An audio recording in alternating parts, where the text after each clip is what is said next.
Bon, on va laisser le terrain de côté un petit moment. Aujourd'hui, on parle de business, on parle de milliards. On va décortiquer ensemble comment les clubs de foot les plus connus sont devenus des marques mondiales absolument gigantesques.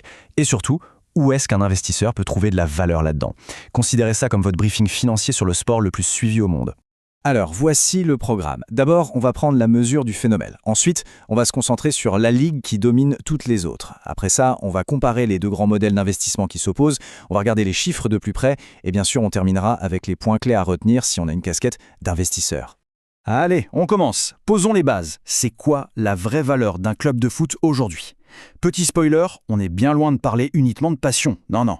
On parle d'un business qui pèse plusieurs milliards. Regardez ce chiffre. 9 milliards d'euros. C'est juste la valeur de marque combinée des 16 clubs de la première ligue anglaise qui sont dans le top 50 mondial. C'est fou, hein? Pour vous donner une idée, c'est plus que la valeur de certaines industries complètes. Tout ça concentré dans une seule et unique ligue de foot. En fait, la valeur d'un club aujourd'hui, ça ne se résume plus au trophée dans la vitrine. Pas du tout. Le vrai enjeu, c'est de bâtir une marque mondiale, de créer un lien avec les fans partout sur la planète, via les réseaux sociaux, de s'étendre à l'international. C'est vraiment ce cocktail de sport, de culture et de divertissement qui fait que les valorisations explosent. Ok, mais toute cette valeur, comment est-ce qu'elle se répartit? Eh bien, il y a une ligue qui sort très nettement du lot. Là, je crois que le graphique est assez clair. La valeur de marque de la première ligue, elle écrase littéralement la concurrence. On parle de 8,2 milliards d'euros. Commercialement, c'est la ligue la plus puissante du monde. Et vraiment, de très loin. Et attention, cette domination ne vient pas d'un ou deux mastodontes. Non, c'est la force de tout un groupe. C'est un véritable écosystème de marques très puissantes qui se renforcent mutuellement. Chacune a sa propre portée mondiale et ça crée une dynamique incroyable. Regardez-moi cette densité. 6 clubs. 6 des 10 marques de clubs les plus chères au monde sont en première ligue. C'est énorme. C'est précisément cette concentration de puissance qui la rend si spéciale aux yeux d'un investisseur. Mais la valeur totale, ce n'est qu'une partie de l'histoire. Le plus intéressant, c'est la répartition de cette valeur. Et c'est là qu'on voit deux modèles, deux stratégies d'investissement qui sont en opposition totale.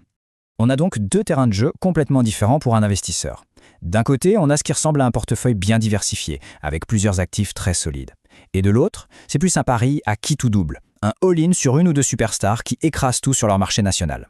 Allez, on va regarder les chiffres de plus près pour voir à quel point cet écart est réel. Et vous allez voir, les données ne laissent aucune place au doute. Prenons l'Espagne. Le constat est sans appel. Deux clubs, le Real Madrid et le Barça, s'accaparent à eux seuls 70% de la valeur totale de la Ligue. 70%. C'est vraiment le modèle de la superstar dans ce qu'il a de plus extrême. Et cette situation, cette hyper-concentration, ce n'est pas juste en Espagne. Dans d'autres ligues, on voit exactement la même chose. Un fossé qui se creuse entre un géant solitaire et, tout le reste. Le cas de la France est parlant. La valeur de marque du Paris Saint-Germain est plus de 7 fois plus grande que celle du deuxième club français le plus valorisé. 7 fois! Un écart pareil, ça pose forcément des questions sur la compétitivité commerciale de toute la ligue, non?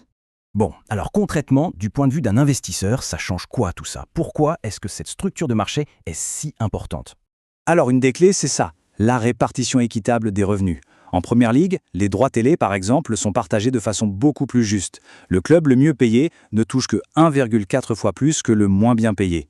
Ça crée un environnement beaucoup plus compétitif commercialement et ça permet à plus de clubs de prospérer. Donc, pour un investisseur, le choix est clair. D'un côté, la Première Ligue qui offre une approche de type portefeuille, avec plusieurs options d'investissement de grande valeur, ce qui dilue le risque. De l'autre, les autres grandes ligues où investir ressemble plus à un pari à haut risque, mais potentiellement à haut rendement sur un seul club dominant. C'est une question de profil de risque et de stratégie de croissance, tout simplement. Ce qui nous amène à la question finale. Vers où se dirige l'argent dans le football? Vaut-il mieux parier sur la stabilité d'un portefeuille diversifié, à la manière de la Première Ligue, ou bien tout miser sur la puissance brute d'une superstar qui domine son championnat? L'avenir nous le dira.